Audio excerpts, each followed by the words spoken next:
Kalau ngomongin soal hidup itu absurd, kita bakal bahas ini dari perspektif yang lebih mindful dan self-aware. Biar kamu nggak cuma tenggelam dalam kebingungan, tapi juga paham gimana cara ngadepin absurdnya hidup dengan lebih sehat. Bayangin ini, kamu udah ngeplan hidupmu dari A sampai Z, kerja keras, ikut aturan, berusaha buat sukses.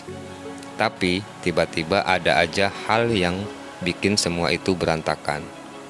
Kadang nggak ada alasan jelas kenapa sesuatu terjadi. Itulah yang dibilang absurd.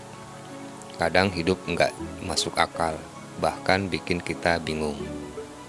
Kita harus sadar yang namanya absurd itu dialami semua orang.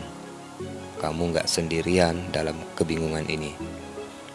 Bahkan banyak filosofer besar kayak Albert Camus yang ngomongin soal absurdnya hidup. Tapi bedanya gimana cara kita ngadepin itu yang bikin perbedaan.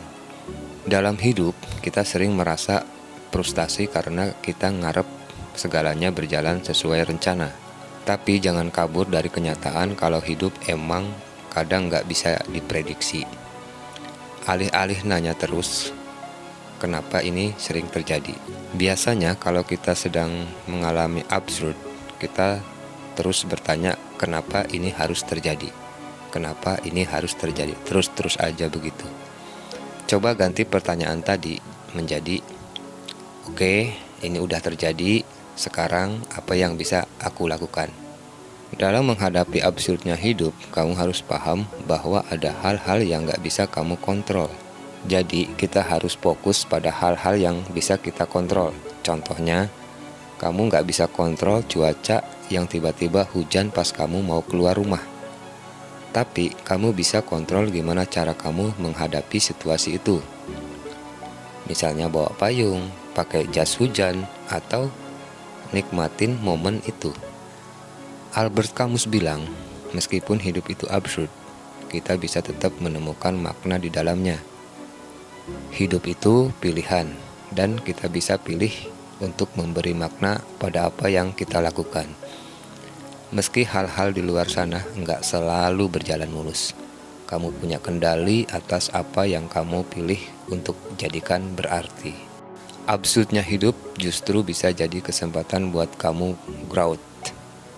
Saat kamu menghadapi hal-hal yang nggak masuk akal, kamu belajar buat lebih kuat, lebih fleksibel, dan lebih bisa menerima ketidakpastian.